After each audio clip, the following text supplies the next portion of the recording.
Welcome back to part 2 of this lesson about the derivative of sine theta and cosine theta. So now we're up to really the first part of what we wanted. Sorry about that. We have here, if we have a function of theta equal defined as sine theta, we want to find the derivative. So we will go by the first principles definition. The f dash theta is the limit as h approaches 0, f of theta plus h minus f of theta, all divided by h.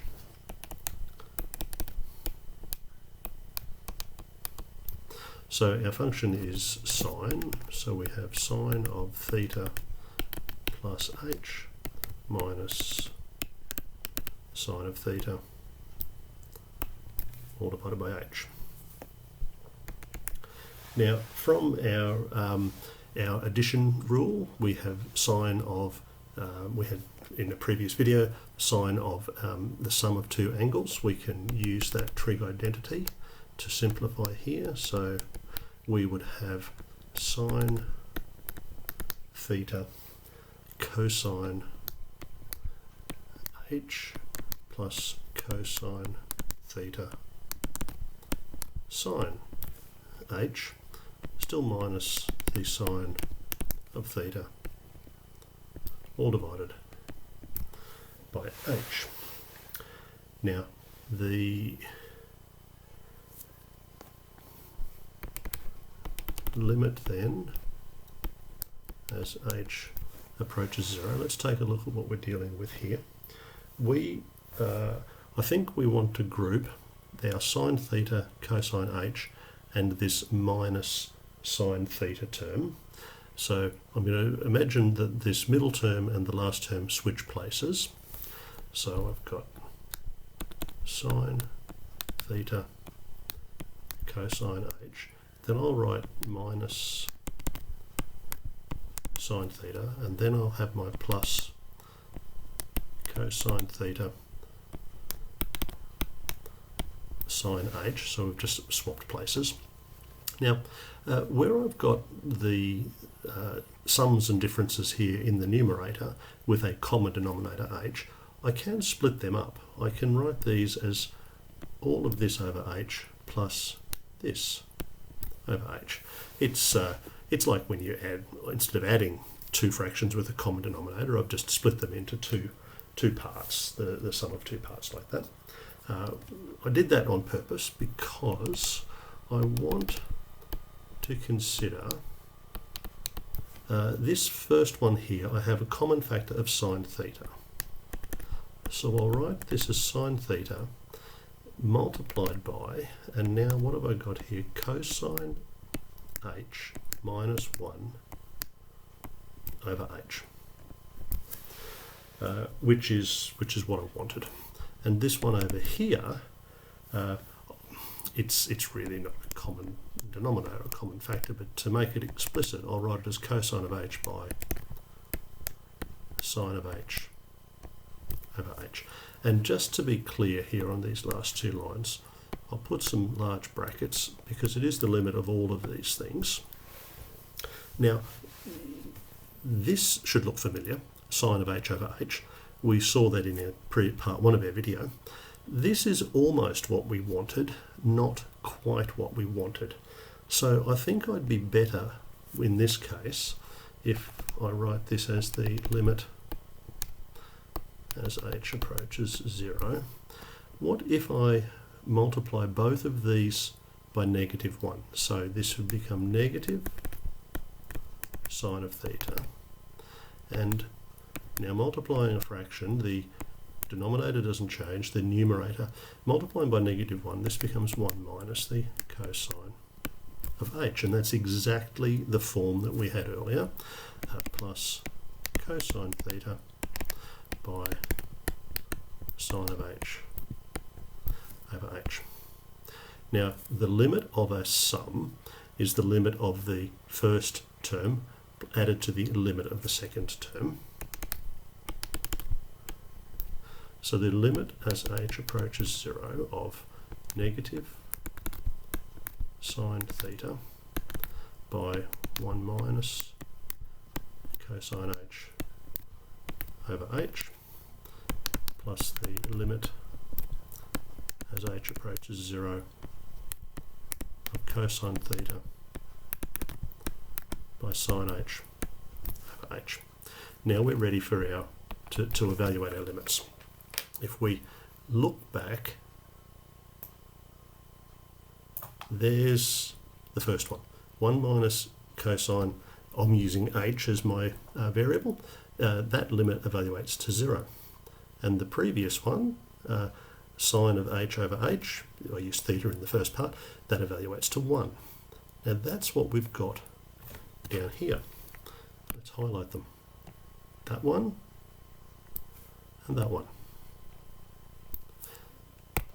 So this first limit then would be negative sine theta multiplied by 0. And this one would be cosine theta multiplied by 1. That's cosine theta. So from first principles, remember this was f dash theta. The derivative of sine theta is cosine theta. Now that's why we needed to spend all that time in part 1 evaluating those limits, because they cropped up here and here in our first principles work. Now I've given myself way too much space on this one, haven't I? Let's bring this up a little bit and we'll do the derivative of cosine theta. Here we go. So let's start in the same way with the definition of a derivative from first principles. So we would have that f dashed theta is the limit as h approaches 0, f of theta plus h minus f of theta all divided by h. Limit as h approaches 0. Now this is cosine, is our function here, cosine of theta plus h minus the cosine of theta all divided by h. Now we'll be using one of our trig identities for the cosine of one angle added to another angle, and from I'm sure you'll remember from the trigonometry videos that the cosine of the sum is cosine of the first angle by cosine of the, well, that's the second angle. The second angle is h, cosine of the first by cosine of the second minus the sine of the first angle by the sine of the second angle. And I still have minus cosine theta there, all divided by h. Now, once again, I've got 3 terms here in the numerator, and I can reorder the way these terms are written without upsetting anything. So I will have the first one here, cosine theta by cosine h. I'm going to move the minus cosine theta beside this one. There's a cosine theta in common, so that'll be important in a minute. And then I have minus sine theta by the sine of h. And all of this was over a common denominator.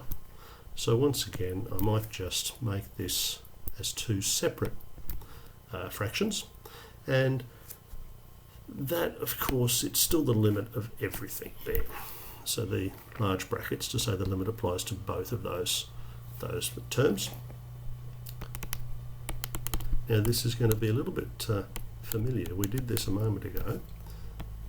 This time we'll have a common factor of cosine theta. In fact, why don't I go straight for a common factor of negative cosine theta, and then I'll end up with 1 minus cosine of h over h minus the sine of theta, and I'll write this as sine of h over h to make it clear what I'm looking at. Now, you'll recognise this and this from part 1 of the video where we evaluated those limits.